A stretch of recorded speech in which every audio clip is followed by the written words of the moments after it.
잘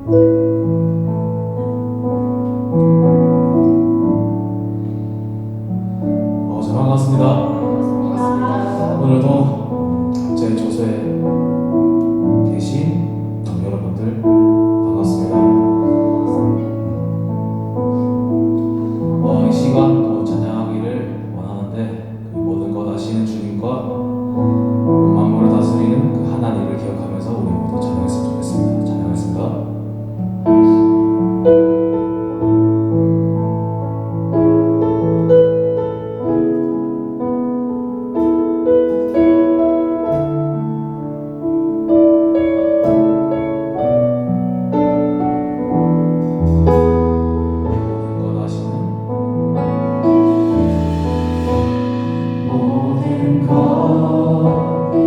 하시는 주님 내 삶에 펼쳐진 계절도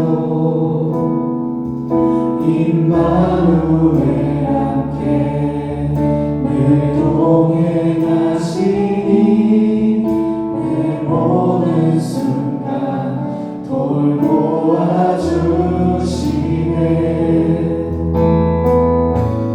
모든 것 창조하신 주님 파도를 잠잠케 하신 주 실수가 없으신 신실한 하나님 내 모든 순간 풍성케 하시네.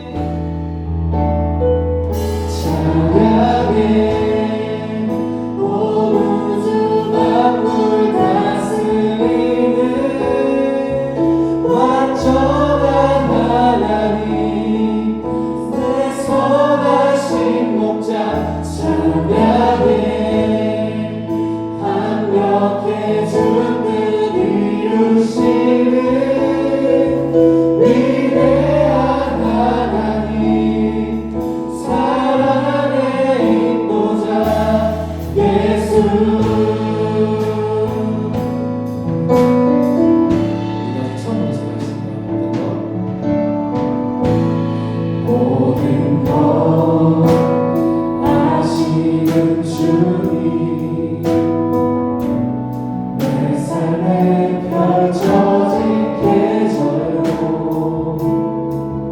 임마누엘 함께 늘 동행하시니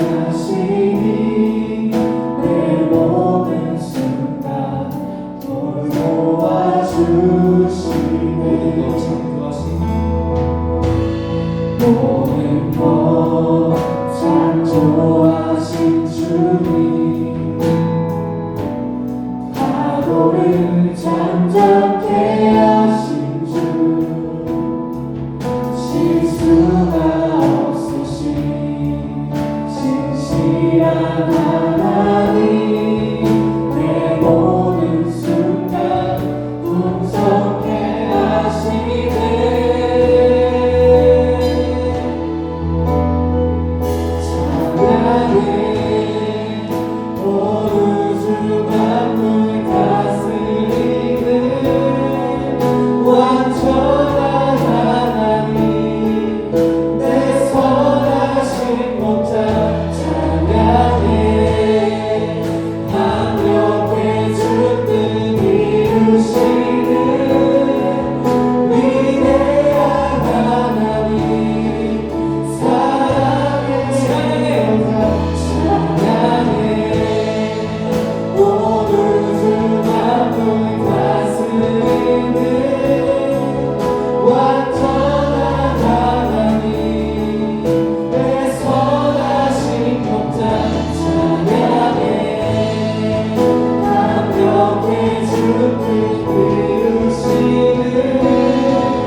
우주 만물 다스리는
주셨네.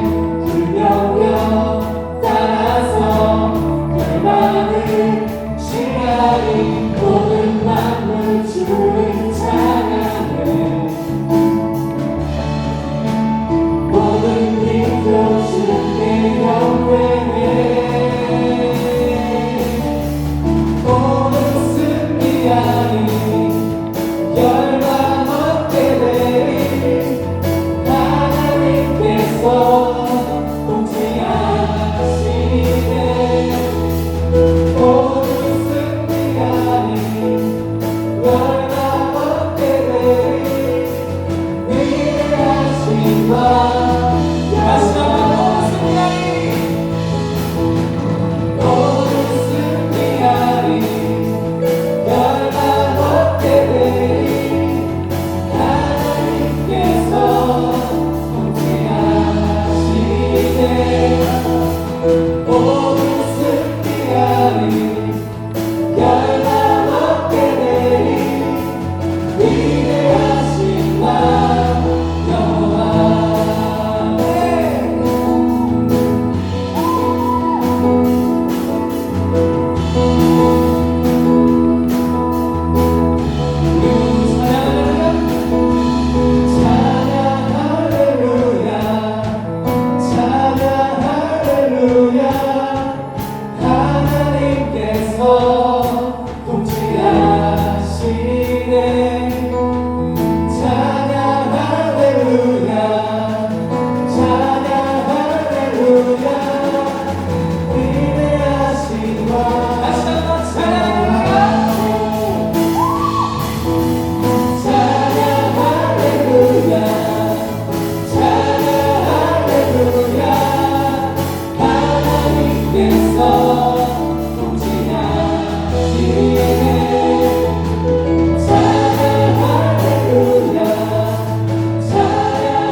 주를 높이네.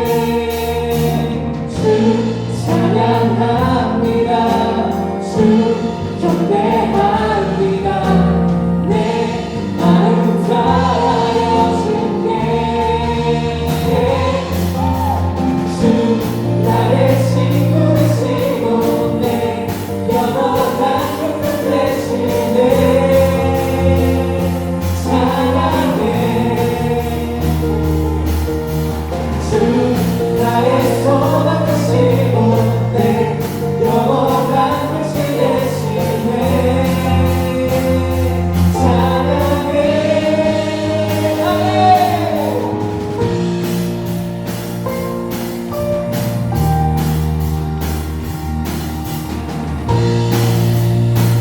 우리는 처음부터 나의 왕 나의 왕 나의 주 내 삶은 주 안에 있네. 나의 왕 나의 주 내 삶은 주를 높이네. 주 찬양합니다. 주 경배합니다. 내 마음 다하여 주께.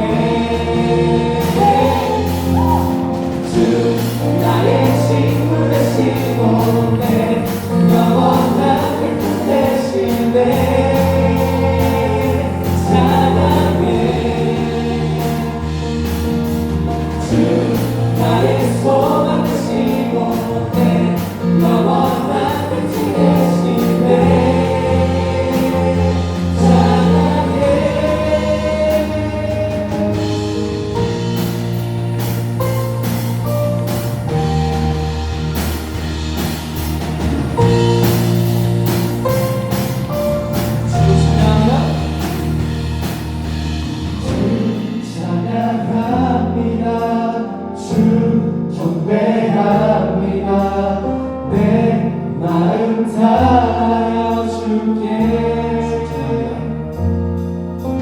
주 찬양합니다 주 경배합니다 내 마음 다하여 주께 주 찬양합니다 주 경배합니다 내 마음 다하여 주께 주 나의 시도 되시고 내 영원한 기쁨 되시네 사랑해 주 나의 소원 되시고 내 영원한 끝이 되시네 사랑해 다시 한번 주 나의 친구 되시고 내 영원한 기쁨 되시네 사랑해 주 나의 소망 되시고 내 영원한 끝이 되시네 사랑해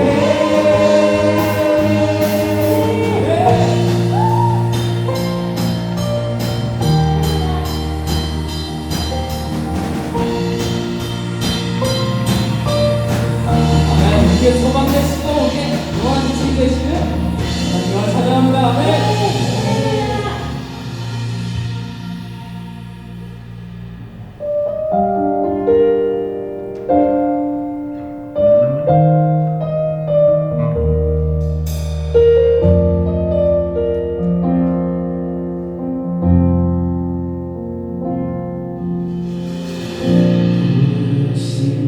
주님을 따라 이전 것은 모두 지나가고 새로운 삶을 내게 주신 하나님 사랑 나를 더욱 찬양케 하네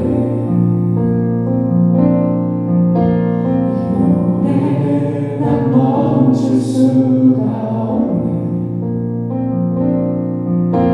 고단한 삶은 여전하지만 이제 주님과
구주의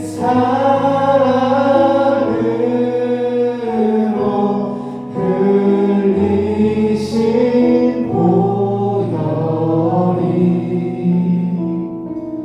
내 소망 나의 위로 내 영광 되니 다시 한번 주 없이 살 수 없네. 주 없이 살 수 없네 죄인의 구주여 그 귀한 보배 피로 날 구속하소서 주의 사랑으로 구주의 사랑으로 흘리신 보혈이 내 소망 나의 위로 내 영광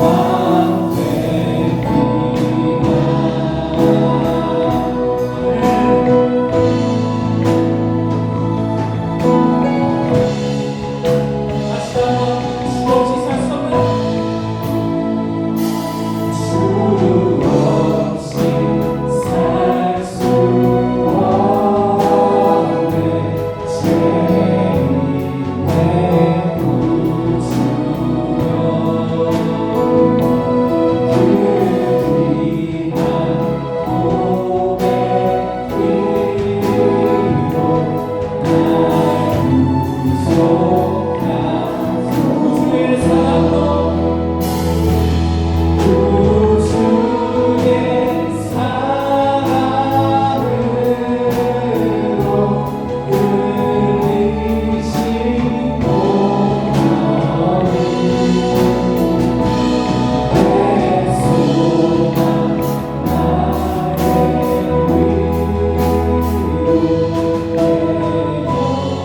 나의 주 없이 살 수 없네 주의 사랑으로 다시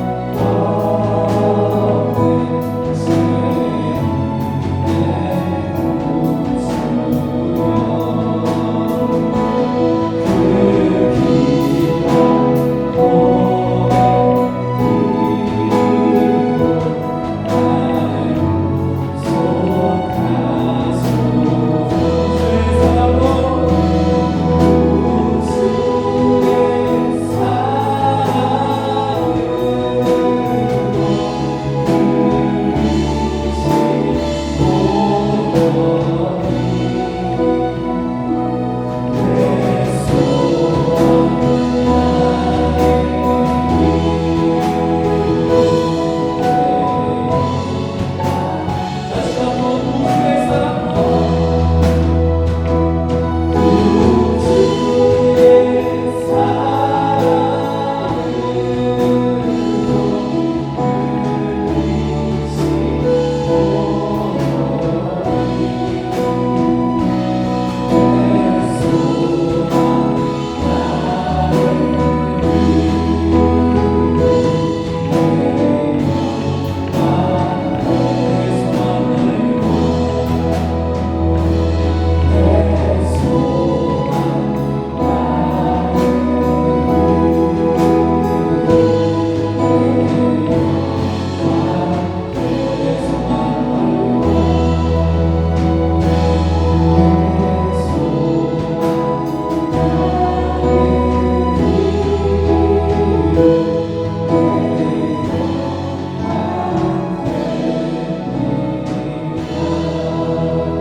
다 함께 사도신경으로 우리의 신앙을 고백드리겠습니다.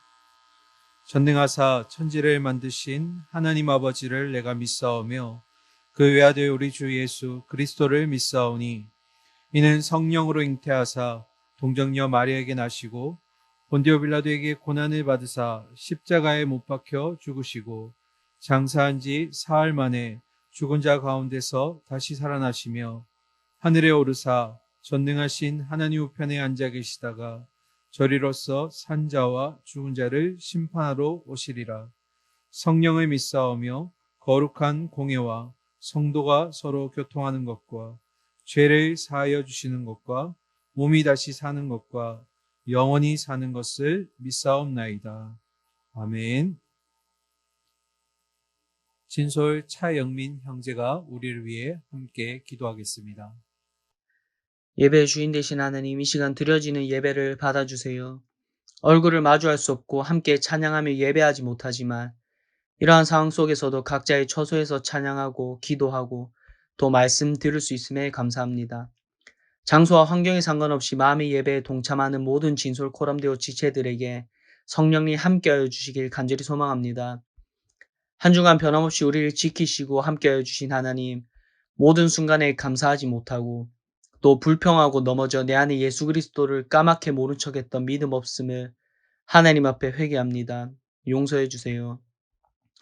항상 말씀과 기도로 무장하여 여러 터전 속에 살아갈 수 있도록 인도하여 주세요. 코로나와 여러 어려움에 있는 대한민국을 불쌍히 여겨주시고 어려울 때 더욱 기도하며 살아계신 하나님 한 분만 바라는 믿음으로 눈물로 회개할 때 믿음의 하루하루가 되어 고통받는 여러 사람들을 보살피시고 또 회복시켜 주세요. 사랑하는 동부교회를 지켜주시고 말씀 위에 든든히 서는 하나님이 머리 되신 거룩한 교회가 되어 소망과 사랑이 넘치는 교회가 되길 간절히 기도합니다. 진솔과 코람데오를 축복하여 주시고 새롭게 세워진 부장집사님과 간사님 또 임순장들이 섬길 때의 감사함과 눈물로 섬겨 각자의 자리를 하나님 앞에서 충성되게 섬겨 하나님의 칭찬과 은혜를 마음껏 경험할 수 있도록 인도하여 주세요. 사랑하는 김지원 목사님도 기억하시어 영육을 강건하게 지켜 보호하시고 계획하고 기도하고 있는 모든 사역들 가운데 하나님 도우심과 인도하심의 손길로 성령 충만하여 사역하도록 도와주세요. 이 시간 말씀 들을 때 집중하지 못하게 하고 또 듣지 못하게 하는 모든 사단의 방해 가운데 예수 그리스도 이름으로 자유케 하시어 듣는 우리는 믿음으로 받아 나의 삶을 또 모습들을 비추어 회개하게 하시고 감사함으로 결단하여 삶으로 살아내는 모든 지체들이 되길 간절히 소망합니다. 살아계신 예수 그리스도 이름으로 기도드립니다. 아멘. 이 시간 교회 소식 전해드리겠습니다. 연말연시 방역 강화 특별 대책기간 연장 중에 있습니다. 일시는 1월 17일까지로 예정되어 있습니다. 이 기간 중에는 비대면으로 예배 드리고 있습니다. 온라인 기간 중에 헌금 안내해 드립니다. 아래에 보시는 계좌로 헌금해 주시면 되겠습니다. 헌금하실 때 입금자명 그리고 헌금 항목을 꼭 입력해 주시기를 부탁드립니다. 온라인 헌금이 불편하신 우리 청년들은 교회에 직접 오셔서 교회 1층 사무실에서 헌금해 주셔도 되겠습니다. 오늘 우리에게 주시는 하나님 말씀 함께 찾도록 하겠습니다. 오늘 말씀은 히브리서 1장 1절부터 3절까지의 말씀입니다.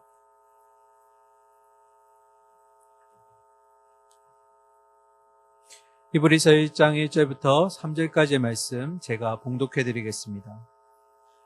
옛적의 선지자들을 통하여 여러 부분과 여러 모양으로 우리 조상들에게 말씀하신 하나님이 이 모든 날 마지막에는 아들을 통하여 우리에게 말씀하셨으니 이 아들을 만유의 상속자로 세우시고 또 그로 말미암아 모든 세계를 지으셨느니라. 이는 하나님의 영광의 광채시요 그 본체의 형상이시라. 그의 능력의 말씀으로 만물을 붙드시며 죄를 정결하게 하는 일을 하시고 높은 곳에 계신 지극히 크신 이의 우편에 앉으셨느니라. 아멘. 할렐루야. 1월 이제 둘째 주 예배입니다. 각자에 계신 처소에서 하나님과 함께 말씀 가운데 은혜 충만하기를 소망합니다. 우리는 지난주에 이어서 이제 히브리서 두 번째 시간을 가지려고 합니다. 먼저 첫 번째 주에 우리가 읽었던 말씀과 함께 복습해보고 오늘 본문 내용 나누도록 하겠습니다. 우리 히브리서 개요에 대해서 좀 많은 부분을 나누었는데요. 히브리서는 이름 그대로 히브리인들에게 보내는 편지입니다. 설교문의 형식을 가지고 있지만 그 안에 또 편지라는 장르를 가지고 있습니다. 히브리서의 가장 큰 특징 중에 하나는 히브리서의 별칭에 보면 알 수가 있는데요. 신약의 레이기라고 불리는 이 히브리서 안에는 구약의 율법과 제사제도들이 굉장히 많이 기록되어 있음을 우리가 보게 될 것입니다. 히브리서 저자에 대해서는 아직까지도 많은 논란이 있다고 말씀드렸습니다. 특별히 초대 교부였던 오리겐의 말을 우리가 되새겨보면 이 히브리서의 저자는 오직 하나님만이 아신다. 우리는 알 수가 없지만 특별히 지난주에 이 히브리서 저자의 특징에 대해서 살펴보았던 것을 기억합니다. 그리고 세 번째로 히브리서의 수신자는 이 아브라함의 후손이었던 히브리인들, 그러나 그 모든 사람들을 포함하는 것이 아니라 유대교에서 기독교로 개종한 히브리인들에게 이 편지가 주어졌다고 말씀드렸습니다. 당시 히브리서의 수신자들은 크게 두 가지의 어려움을 겪고 있다고 말씀드렸습니다. 그 첫 번째는 바로 동족인 유대인들로부터 박해를 받고 있었다라는 것입니다. 유대인들의 박해로 인해서 기독교인들은 자신이 개종하게 되었던 그런 기독교에서 다시 유대교로만 돌아가야만 했던 그런 회유의 모습들을 가질 수밖에 없던 어려움들이 있었습니다. 그리고 두 번째로 로마 제국의 대대적인 박해가 이들 가운데 일어났던 것입니다. 처음 글라우디오 황제부터 시작되었던 이 핍박의 수준이 점점 더 과열되면서 결국에는 네로 황제 때 기독교는 그 핍박과 박해의 정도가 절정에 달했습니다. 점점 심해지는 위협으로 인해서 특별히 배교, 신앙생활을 저버리게 하는 행위들을 그들로 하여금 자꾸 요구했던 것입니다. 예수 그리스도를 믿는다라는 그 이유 하나 때문에 그들은 조롱을 당해야만 했고 신체적인 아픔을 경험해야만 했고 그들이 가지고 있던 모든 것들을 몰수당하는 그런 어려움들을 겪었습니다. 심지어는 이것으로도 부족해서 그들은 목숨까지도 빼앗기는 그런 모습들도 나타나기 시작했습니다. 히브리인들은 특별히 사도들로부터 가르침을 받았고 그리스도인으로서 믿음의 삶을 어떻게 살아가야 되는지를 열심히 삶에서 증명하는 자들이었습니다. 그리스도와의 첫사랑을 경험했을 때 그 뜨거웠던 열정, 그 마음들을 가지고 살아가고 있었던 그들이었는데요.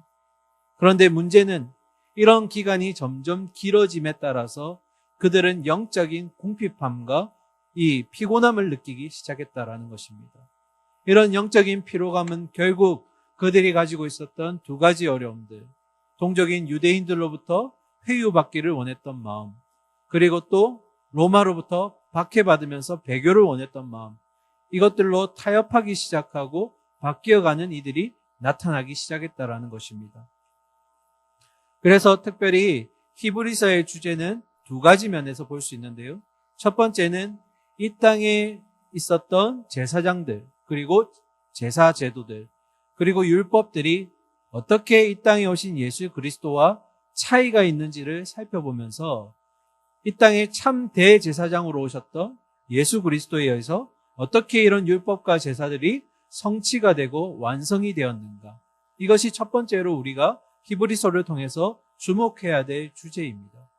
그리고 두 번째로는 그런 어려운 환경과 그런 상황 속에서도 예수 그리스도에 대한 믿음의 확신을 가지고 어떻게 이 믿음을 굳건히 지켜갈 수 있을 것인가에 대한 어떤 내용들이 이 히브리서의 주제로 등장한다라는 것입니다. 그래서 사랑하는 우리 청년 여러분, 2021년 우리의 올해의 목표는 바로 우리의 표인 믿음의 주요 온전하신 이인 예수 그리스도에게만 우리의 시선을 고정하자라는 히브리서 12장 2절의 말씀을 가지고 우리가 달려가기를 소망합니다. 지난주에 우리가 여기까지 보았고요. 이제 오늘은 히브리서의 서론격이 되는 1장 1절부터 3절까지의 말씀을 먼저 보도록 하겠습니다. 원래 히브리서의 서론은 1장 1절부터 4절까지인데요. 우리말 성경에 보시면 4절이 이 마침표로 끝나지 않고 5절까지 내용이 계속 이어지는 것처럼 보이지만, 그러나 원문에 보면 히브리서 1장 4절에서 마침표가 찍혀집니다. 이 1절부터 4절까지에는 두 가지의 큰 맥락이 흐르는데요. 첫 번째는 예수 그리스도는 누구인가? 이걸 우리가 줄여서 기독론이라고 얘기하죠. 그것에 대한 정의 4가지가 담겨져 있고요. 그리고 두 번째로 예수 그리스도는 어떤 일을 하셨는가? 이 사역에 대한 3가지 내용이 담겨져 있습니다. 이 7가지를 다 다루기에는 우리가 시간이 많이 부족하기 때문에 오늘은 그 첫 번째 시간으로서 예수 그리스도는 누구인가라는 이 4가지의 말씀에 대해서 먼저 살펴보도록 하겠습니다. 자, 1장 1절과 2절 말씀 먼저 읽도록 하겠습니다. 옛적의 선지자들을 통하여 여러 부분과 여러 모양으로 우리 조상들에게 말씀하신 하나님이 이 모든 날 마지막에는 아들을 통하여 우리에게 말씀하셨으니 이 아들을 만유의 상속자로 세우시고 또 그로 말미암아 모든 세계를 지으셨느니라. 아멘. 자, 1장 1절과 2절에서의 키포인트, 가장 중요한 이 단어는 바로 말씀하시는 하나님입니다. 아까도 말씀드렸지만 히브리서의 수신자는 유대교에서 기독교로 개종하게 된 히브리인들이라고 말씀드렸습니다. 그런데 그들의 조상에게 말씀하셨던 하나님, 그리고 그 이후에 그분의 아들이신 예수 그리스도를 통해서 말씀하시는 하나님이 동일한 하나님, 그러므로 말씀의 근원이 곧 하나님이심을 이제 보여주는 것입니다. 자, 말씀하시는 하나님, 우리는 이것을 계시라고도 말하는데요. 기독교를 계시의 종교라고 말합니다. 그러면 계시라는 것이 무엇이길래 기독교를 향해서 계시의 종교라고 말하는 것일까? 이 계시의 정의를 우리가 알아봄으로써 우리는 이 땅에 세워진 종교 그리고 학문들과 기독교의 원리, 근원이 다르다는 것을 알 수가 있습니다. 자, 그러면 첫 번째로 계시라는 것에 대한 사전적인 의미는 무엇일까? 첫 번째는 감추어진 것을 드러내어서 밝힌다라는 의미가 있습니다. 여기에는 사람의 어떤 노력이나 아니면 수양 등을 통해서 얻게 된다라는 의미가 포함되어 있습니다. 결국 사전적인 의미에서 계시는 사람에게서 근원을 찾는다라는 것입니다. 그러나 성경적인 의미에서의 계시는 내용이 전혀 다릅니다. 하나님이 뜻을 세우시고 그 뜻을 종들이나 선지자들을 통해서 말씀으로 보여주시는 것을 계시라고 얘기합니다. 그런데 사람들이 그것을 잘 이해하지 못하고 받아들이지 못하기 때문에 우리 안에 주신 영을 통해서 깨닫게 해주시는 것, 이것이 바로 하나님의 계시라는 것입니다. 자, 결국 기독교에 있어서 계시라는 것은 그 근원이 하나님으로부터 나온다는 것입니다. 정리해보면 계시라고 얘기했을 때 이 땅의 학문과 그리고 종교, 이런 지식들은 사람에게서 나오는 사람을 근원으로 하지만 기독교에서 말하는 계시의 종교라고 했을 때 그 계시는 하나님이 근원이 되시고 하나님으로부터 말씀이 나온다는 것을 우리가 기억해야 한다는 것입니다. 자, 이제 1장 1절과 2절에 두 다른 부류가 등장합니다. 첫 번째는 우리의 조상, 옛적에 세우신 선지자들을 통해, 그리고 두 번째는 하나님의 아들이 등장합니다. 자, 먼저 첫 번째로 옛적의 선지자들을 통하여 여러 부분과 여러 모양으로 조상들에게 말씀하셨던 하나님, 이 부분에 대해서 먼저 살펴보도록 하겠습니다. 자, 그런데 옛적이라는 단어는 어떤 아주 먼 과거의 어떤 불특정한 시점이 아니라 구약의 내용들을 얘기하는 것입니다. 자, 구약의 선지자들을 통해서 여러 부분 그리고 여러 모양이라고 했는데요. 어떻게 보면 여러 부분과 여러 모양이라는 이 단어가 다르지 않을 것 같지만 성경은 정확하게 구별해서 얘기하고 있습니다. 그 의미는 결국 여러 부분이라는 말과 여러 모양이라는 단어가 다르다는 것을 보여줍니다. 자, 그런 그 차이점이 무엇일까? 첫 번째로 여러 부분이라는 것은 구약에서 하나님이 여러 선지자들과 택하신 종들을 통해서 말씀하셨다. 아까 말씀한 그 계시를 의미합니다. 그러니까 한 사람에게 계시의 모든 것을 주신 것이 아니라 계시의 아주 조그만 퍼즐의 조각들을 택하신 종들이나 아니면 선지자들에게 주셨다라는 것입니다. 그러니까 이 사람들은 받을 때 계시의 전체를 받은 것이 아니라 단편적인 조각들을 받은 것입니다. 자, 그러면 여러 모양은 무엇일까? 여러 모양이라는 것은 그렇게 주시는 계시의 수단이 다양하다라는 것입니다. 직접적으로 말씀하실 때도 있었지만 간접적인 방법들을 통해 말씀하실 때도 있었다. 그러면 그 대표적인 예가 무엇일까? 천재지변, 비나 불이나 바람, 또 풍랑, 지진 등을 통해서 말씀하실 때도 계셨고, 또 사람을 통해 직접 말씀하실 때도 있었지만 심지어는 동물을 통해서 말씀하실 때도 있었다라는 것입니다. 자, 그 의미는 결국 하나님이 계시를 다양한 수단을 사용하셔서 획일적이지 않고 다양한 방법으로 말씀하셨다는 것을 우리가 알 수 있습니다. 자, 정리해보면 여러 부분과 여러 모양은 단편적이고 다양하기 때문에 계시가 완성되기까지 아직 충만함에 이르지 못하였다는 것을 우리에게 보여주고 있습니다. 그 말을 뒤집어서 한번 생각해 볼까요? 뒤집어서 생각해 보면 이런 단편적인 그리고 다양한 퍼즐의 조각들이 조금씩 조합이 되다 보면 결국에는 어떤 완성된 퍼즐이 나올 수 있다는 것을 우리에게 보여주고 있습니다. 다시 말해서 각자에게는 아주 조그마한 단편적인 조각들이 주어졌지만 이것이 점차 쌓이면서 조각들이 맞추어져 가면서 이것이 점진적으로 나아가고 어떤 그 완성을 위해서 달려가고 있다는 것을 우리에게 희미하지만 보여주고 있다는 것입니다. 택하신 종들과 선지자들을 통해서만 말씀하신 하나님. 오늘 우리도 하나님의 말씀을 듣고 있는 자들입니다. 그러나 택하신 자녀에게 하나님이 말씀을 하신다라는 것은 우리에게 있어서는 굉장히 크고 위대한 특권임을 기억해야 합니다. 하나님이 우리에게 말씀하신다라는 것은 결국 우리와 하나님이 함께 동력하시길 원하신다라는 것입니다. 그분의 사역에 동참시키시기 위해서 우리를 하나님의 말씀을 듣게 하는 자녀로 삼으셨다라는 것입니다. 사랑하는 우리 청년 여러분, 오늘 여러분 그 삶 가운데 이러한 정말 놀라운 특권을 잘 누리고 계십니까? 매일매일 말씀을 통해서 우리와 동력하고자 하시는 그 하나님의 말씀을 듣고 계십니까? 히브리서 4장 12절에 보면 이렇게 기록되어 있습니다.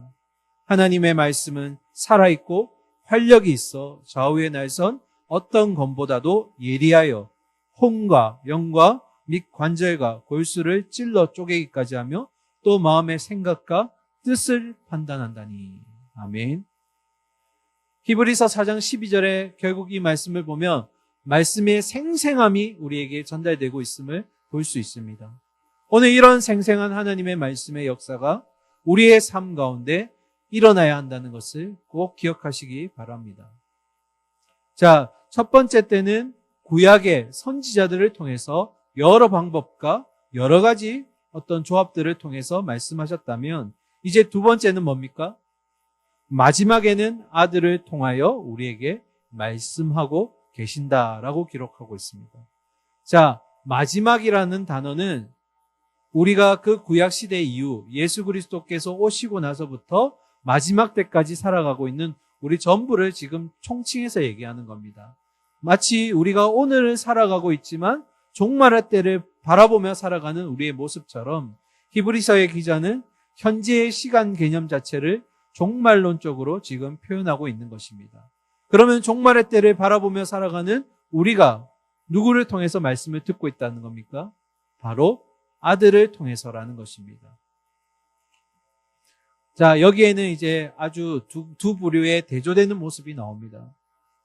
선지자들과 종들을 통해서 말씀하셨던 그 구약의 하나님은 이 선지자들, 영원하지 못했고 유한한 사람들, 한시적인 사람들, 이런 모습들이 있었다면 예수 그리스도는 어떻습니까? 영원하신 하나님의 아들을 서로 대조하고 있다는 겁니다. 그래서 구약에서의 계시의 주체는 하나님이셨다면 그 수단은 바로 선지자들이었습니다. 그러나 신약에 와서는 구약의 이 주체였던 그 말씀의 계시의 주체였던 하나님이 곧 예수 그리스도이시며 동시에 계시의 수단 또한 예수 그리스도이시라는 겁니다. 주체와 수단이 같죠? 자, 정리해보면 이렇습니다. 선지자들을 통해서 여러 번에 걸쳐서 또 다양한 방법으로 말씀하셨던 그 하나님이 이제는 아들을 통하여서 완전하고 완벽하게 자신을 계시해 주고 계시다라는 겁니다. 자, 두 번째로 우리가 이 말씀을 통해 깨달을 수 있는 것은 구약에서 선지자들을 통해서 말씀하셨던 그 말씀이 신약의 이 예수 그리스도를 통해서 완전하게 성취가 되었다라는 것입니다. 우리 흔히 이런 말 쓰지 않습니까? 기승전 뭐. 결국 구약의 모든 예언들이 단편적인 조각이었고 그 계시들이 조각이었다면 이것들이 다 모여서 마지막 결론이 예수 그리스도가 된다라는 것입니다. 그러니까 기승전 예수 그리스도가 되시는 겁니다. 자, 여기서 우리 한 가지 우리에게 적용해보고 가기를 원합니다. 종말의 때를 살아가고 있는 우리입니다. 우리가 이렇게 살아가는 동안에 우리의 내면을 무엇으로 채울 것인가? 제가 왜 이런 얘기를 하냐면 우리가 삶을 살아가다 보면 우리 주변에 너무나 많은 소리들이 우리를 감쌉니다. 우리가 이 소리들, 다양하고 복잡한 소리들 가운데 가장 먼저 해야 될 작업은 바로 그것이 우리가 들어야 될 음성인지 아니면 듣지 말아야 될 소음인지를 구분해야 된다. 분별할 수 있어야 한다라는 겁니다. 사랑하는 우리 청년 여러분, 어떤 소리를 들으셔야 합니까? 우리가 진짜 들어야 될 그 소리는 오직 아들을 통해서 계시하신 하나님의 말씀, 곧 복음의 소리인 것입니다. 자, 이제 서론에서 말씀드렸던 이제 1장 1절부터 3절까지 정리된 하나님의 아들 예수 그리스도는 누구이신가? 이제 기독론에 대한 4가지 기록을 우리가 하나하나 살펴보도록 하겠습니다. 그런데 들어가기에 앞서 굉장히 중요한 것 하나 나누고 들어가겠습니다. 이것이 여러분에게 예수 그리스도가 누구인지에 대해서 아는 것이 단순한 지식이나 아니면 우리의 어떤 그런 알무로 끝나는 것이 아니라 이것이 우리 각자의 신앙 고백으로까지 이어지기를 간절히 바랍니다. 그냥 예수 그리스도가 누구인지 아는 것이 중요한 것이 아니라 그러한 알미 우리의 삶의 자리까지 흘러가야 된다는 것을 유념하시면서 이제 첫 번째부터 보도록 하겠습니다. 그 아들 예수 그리스도는 첫 번째로 만유의 상속자이십니다. 자, 그러면 이제 질문해야 됩니다. 만유라고 하셨는데, 만물이라고 하셨는데 도대체 이 만유라는 것을 어디까지를 포함하는 개념일까? 이 만유라는 이제 헬라어 단어가 파스라는 건데요. 직역하면 모든 것, 모든 만물을 의미합니다. 여기에는 우리가 눈에 보이는 어떤 이런 현상적인 것뿐만 아니라 눈에 보이지 않는 영적인 영역까지 모두 포함하고 있습니다. 자, 그러면 이제 두 번째 질문해야 됩니다.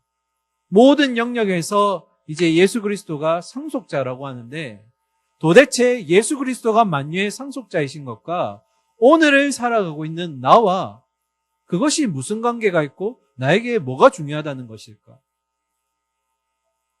우리 과거의 로마서를 통해서 이 말씀 함께 나누는데요. 복습하는 차원에서 다시 한번 보도록 하겠습니다. 로마서 8장 17절입니다.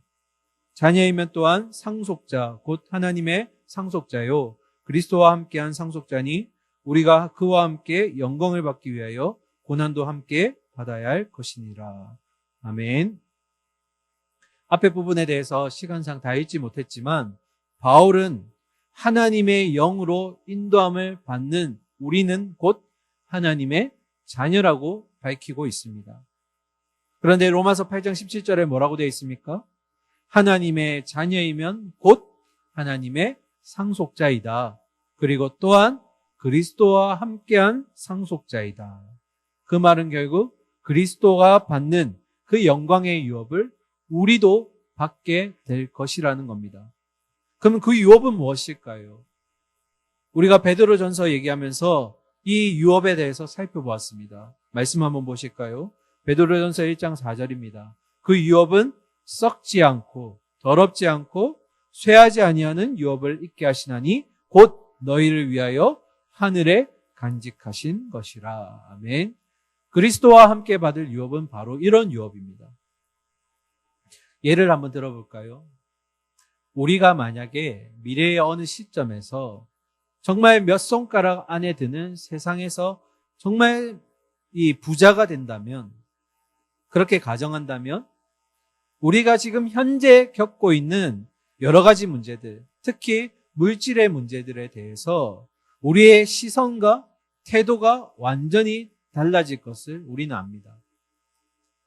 시간이 지나면 내가 그렇게 거부가 되고 부자가 되어서 이런 물질 정도 아무것도 아닌 것이 될 거야. 지금은 아둥바둥하면서 살고 힘들게 살지만 내가 곧 부자가 될 거기 때문에 이거 별거 아니야. 이렇게 얘기하고 우리가 넘길 수 있다는 겁니다.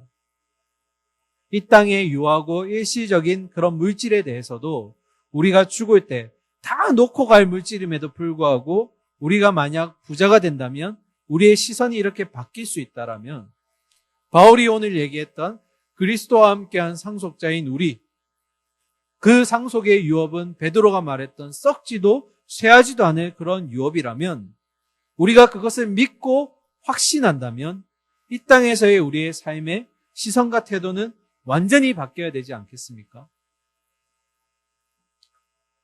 우리의 영의 눈이 열려서 이 땅이 아닌 본향에서의 삶을 우리가 기대하고 살아간다면 이 땅에서의 삶이 다가 아니라 분명히 본향이라는 것을 우리가 믿고 살아간다면 우리의 이 땅에서의 삶이 어쩌면 시시해질 수밖에 없다라는 것입니다. 물질 때문에 괴로워했던 부분들, 사람 때문에 아파했던 이런 모든 부분들, 쩔쩔맸던 그것들조차도 손을 털게 될 수밖에 없는 것입니다. 자, 이제 이어서 두 번째로 내용을 보도록 하겠습니다. 하나님의 아들 예수 그리스도는 그로 말미암아 모든 세계를 창조하신 분이십니다. 우리 성도님들 중에 또 청년들 중에 착각하는 분들이 계신데요. 어설픈 지식으로 하나님은, 성부 하나님은 천지를 창조하셨고 예수님은 십자가를 지셨고 성령님은 지금 우리와 함께 동행하시는 분, 이렇게 나누어 생각할 때가 많이 있습니다. 그러나 오해하시면 안 됩니다. 태초부터, 아니요 그 이전부터 지금까지도, 그리고 앞으로도 세 분의 하나님은 삼위일체 하나님으로 단독적인 사역을 절대 하지 않으신다라는 겁니다. 오늘 이 말씀, 그로 말미암아 모든 세계를 창조하셨다. 이 말은 예수님 또한 천지 창조에 함께 동참하셨다라는 겁니다. 그러므로 천지를 창조하신 예수 그리스도는 만유의 주인이자 주권자가 되십니다. 우리 이 말 들어봤죠? 그로 말미암아 우리는 그에게 주어진 주권들과 소유들을 잠시 빌려 쓰는 청지기라는 것입니다. 어떤 신학자가 이렇게 말을 하였습니다. 아들이 소유하게 된 것은 그 아들이 동참하여 함께 만드신 것이었다. 만일 예수 그리스도가 온 우주를 자신의 손으로 창조하신 분이 맞다면 그 말은 결국 모든 이전의 무질서함과 그리고 혼돈 그 자체를 극복하신 분 또한 예수 그리스도이시기 때문에 그리스도인들이 이 땅에서의 시험에 어려움에 빠져 있을 때 그분은 그런 무질서함과 혼돈을 극복하신 분이시기 때문에 분명히 우리의 문제들에 대해서 반드시 붙들어 주시고 이런 힘든 시기를 지나갈 때 그 발걸음을 인도해 주시는 분이시라는 것을 우리가 꼭 믿으시기를 바랍니다. 자, 이어서 3절 말씀 보고 예수 그리스도가 누구인지 세 번째와 네 번째의 말씀 나누도록 하겠습니다. 3절입니다. 이는 하나님의 영광의 광채시요 그 본체의 형상이시라. 그의 능력의 말씀으로 만물을 붙드시며 죄를 정결하게 하는 일을 하시고 높은 곳에 계신 지극히 크신 이의 우편에 앉으셨느니라. 아멘. 하나님의 그 아들 예수 그리스도는 세 번째로 하나님의 영광의 광채이십니다. 그 의미는 하나님의 영광의 빛이 예수 그리스도를 통해서 나타나신다라는 것입니다. 이 영광이라는 단어는 구약에서는 하나님의 임재를 상징할 때 쓰였던 단어이기도 합니다. 예를 들어서 모세가 시내산 위에 올라갔을 때 하나님의 영광이 시내산 위에 내렸더라, 머물렀더라. 또 다른 예로 성막이 세워질 때에 그 성막 가운데 하나님의 영광이 충만하더라. 이렇게 영광이라는 단어는 주로 하나님의 임재를 말할 때 사용되었던 단어입니다. 자, 그런 하나님의 임재의 모습을 빛을 통해서 나타내시는 분이 바로 예수 그리스도이라는 것입니다. 자, 예를 들어볼까요? 조금 쉽게 이해하기 위해서. 우리가 태양을 직접 바라볼 수는 없지만 그 태양에서 나타나는 광채, 빛을 통해서 우리는 태양이 떠 있다라는 것을 알 수 있습니다. 이 광채가 되시는 예수 그리스도를 통해서 결국 우리는 마치 우리가 태양빛을 통해 태양이 있다는 것과 태양이 떠 있다는 것을 알 수 있듯이 예수 그리스도의 광채를 통해서 하나님의 본체를 알 수 있게 된다라는 것입니다. 그런 모습이 신약 성경의 누가복음 9장에 기록되어 있습니다. 누가복음 9장은 이른바 변화산 사건이라고 우리에게 많이 알려져 있는데요. 예수님이 기도하시러 올라갈 때의 핵심 제자였던 베드로, 야고보, 요한을 함께 데리고 산에 올라가셨습니다. 기도하시는 중에 말씀이 이렇게 기록되어 있습니다. 누가복음 9장 29절에 기도하실 때에 용모가 변화되고 그 옷이 휘어져 뭐가 났다고요? 광채가 나더라. 기도하실 때에 하나님의 존재의 그 정말 찬란한 모습이 예수 그리스도를 통해 빛이 나더라. 그런 모습들이 우리에게도 보여지고 있다는 겁니다. 사랑하는 우리 청년 여러분, 우리에게 맡겨진 장소들이 있습니다. 가정, 그리고 직장과 일터, 그리고 학교, 그리고 여러 모습 가운데 우리는 이런 예수 그리스도처럼 하나님의 영광의 광채가 나타나는 삶을 살고 계십니까? 야, 너는 정말 진짜 다른 사람이구나. 너는 진짜 그리스도인이 맞네. 너는 이제까지 내가 봐왔던 그런 기독교인들의 모습과는 좀 다르네. 네가 진짜 찐믿음이네. 이런 목소리들을 우리가 듣고 있냐라는 것입니다. 그런데 이런 내용들을 듣기 위해서는 정말 우리가 어렵다라는 것 또한 잘 알고 있습니다. 이렇게 살아내는 삶이 정말 힘들다는 것 또한 우리는 알고 있습니다. 그럼에도 우리 각자는 이런 말을 들을 수 있어야 합니다. 너는 정말 진짜 그리스도인이구나. 너는 좀 다르네. 이 땅에서 허세 부리지 마시고 욕심내지 말고 찐믿음의 삶을 우리가 보여주어야 한다는 것입니다. 이것이 곧 하나님이 우리에게 원하시는 믿음의 삶인 것입니다. 이제 마지막 네 번째, 하나님의 아들 예수 그리스도는 누구인가에 대해서 살펴보겠습니다. 네 번째는 바로 본체의 형상이십니다. 좀 어려운 말인데요. 조금씩 하나씩 설명하도록 하겠습니다. 이 본체라는 단어, 헬라어로 히포스타시스라는 건데요.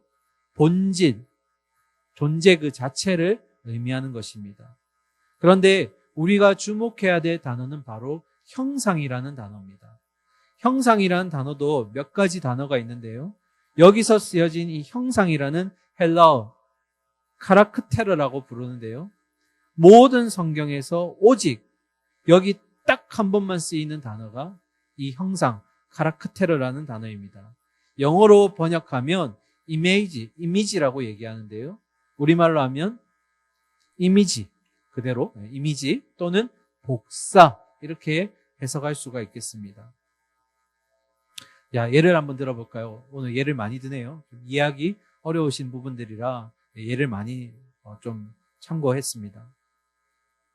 우리가 지나가다 보면 어떤 자녀들을 볼 때 그의 부모가 누군지 말하지 않더라도 알 수 있는 애들도 있습니다. 저도 그랬었는데요. 제가 어렸을 때 어른들이 지나가시다가 저를 보면 누구네 집 아들이네. 저를 보면 누가 탁 떠오르는 걸까요? 아버지가 얼굴이 똑같기 때문에 떠오른다라는 것입니다. 지금 이제 저의 딸을 보면 굳이 제가 아버지라고 얘기하지 않아도 균이 아버지 누구네 이렇게 얘기할 수 있는 걸 이제 우리는 흔히 말하기를 붕어빵이라고 얘기하죠. 똑같이 생겼다. 마치 틀에 넣어서 찍은 것처럼 똑같다라는 표현을 할 때 그렇게 얘기합니다. 그런데 중요한 것은 뭘까요? 아무리 똑같이 닮았다 하더라도 그 아들이 그 아버지는 아닌 겁니다. 그 딸이 그 엄마는 아닌 겁니다. 자, 이는 그 본체의 형상이시라 이 의미 속에는 영이신 하나님, 보이지 않는 하나님의 그 본체, 그 존재를 누가 보여주신다라는 겁니까? 예수 그리스도가 보여주신다라는 겁니다. 그런데 여기에는 두 가지 단어가 포함되는 겁니다. 첫 번째는 이렇게 보여주심으로써 하나님과 하나님의 아들이 하나 되었다. 하나이다라는 것을 보여줌. 이 한 가지가 있고요. 그러나 두 번째, 그러나 아버지와 아들은 다르다라는 구별됨이라는 단어가 포함되어 있는 것입니다. 자, 본체의 형상이시라는 이 단어 속에는 하나됨과 구별됨이라는 두 가지 성격이 함께 포함되어 있는 것입니다. 즉, 하나님과 예수님은 하나이시지만 구별되신다. 예수 그리스도를 통해서 우리는 하나님을 알 수 있다. 이것이 이제 네 번째 예수 그리스도에 대한 히브리서 저자의 정의였습니다. 오늘 참 어려운 내용들을 여러분과 나누었는데요. 복습 한번 해볼까요? 하나님의 아들 예수 그리스도는 누구이십니까? 첫 번째, 만유의 상속자. 그리고 두 번째는 모든 세계를 창조하신 주권자, 창조주이시죠. 그리고 세 번째, 하나님의 영광의 광채. 그리고 마지막 네 번째, 본체, 하나님 그 존재 자체의 형상이시다. 하나 되심과 구별되신 분. 앞에 서론에서도 말씀드렸습니다. 이제 말씀을 마무리할 텐데요. 오늘 우리가 함께 나누었던 이 말씀들이 특별히 하나님의 아들 예수 그리스도가 누구인가에 대한 이런 깨달음이 우리의 지식으로만 남고 끝나는 것이 아니라 정말로 예수님은 나의 모든 삶의 주인 되시며 이 땅을 창조하신 창조주이시며 마지막 때에 나와 함께 상속자로 서게 되실 그분이십니다. 이렇게 우리의 신앙 고백까지 이어지고 그런 신앙의 고백이 정말 우리의 삶 가운데 예수 그리스도를 주인으로 모시고 사는 순종의 삶으로까지 이어지기를 간절히 소망하고 축원합니다. 오늘 말씀 잘 기억하시면서 우리 한 주 동안의 삶도 그리스도와 함께 이 영광의 광채를 우리 주변에 전하면서 승리하실 수 있기를 주의 이름으로 축원합니다. 함께 기도하겠습니다. 온 인류의 그리고 만물의 주권자 되시는 예수 그리스도, 그 예수 그리스도께서 우리를 위해서 지금도 우편에 앉으셔서 우리를 위해 중보하고 계신 줄 믿습니다. 힘든 어려운 시기 가운데서도 우리가 믿음을 지켜낼 수 있도록 기도하고 계시는 주님, 우리가 이 믿음의 길을 잘 주님 준비하신 대로 따라갈 수 있도록 늘 말씀에 부단히 애쓰게 하여 주시고 또 우리의 삶 가운데 삶의 주인 되시는 그 예수 그리스도께 순종하는 삶의 우리의 모습이 있기를 소망합니다. 하나님께서 우리를 통해서 나타나신 줄 믿습니다. 우리 주변의 많은 믿지 않는 영혼들에게 하나님의 광채를 그리고 하나님의 형상으로서 우리가 비춰질 수 있게 하여 주시옵소서. 우리 각자에 있는 청년들 삶 가운데 함께 해주셔서 이들의 어려운 문제들이 하나님께서 해결하여 주실 것을 믿습니다. 또한 오늘 말씀에서 배웠듯이 우리가 저 머나먼 본향을 향해 마지막에 도착하였을 때 우리의 현세적인 모든 문제들은 별것 아님을 고백하기를 소망합니다. 하나님, 이렇게 주어진 모든 문제들 가운데 하나님께 의탁하게 하시고 주님이 주신 힘으로 극복할 수 있도록, 또 이것이 정말 하나님께서 해결하여 주셔서 더 믿음의 강건함이 이루어지는 그 시점이 될 수 있도록 인도하여 주시옵소서. 이제 새로운 한 주를 시작합니다. 각자의 자리에서 이런 예수 그리스도의 형상의 모습, 빛된 모습들을 잘 하나님 나타낼 수 있는 우리 진솔과 코람되어 청년들 되게 하여 주시옵소서. 말씀으로 동행하여 주실 예수 그리스도의 이름으로 기도드립니다. 아멘.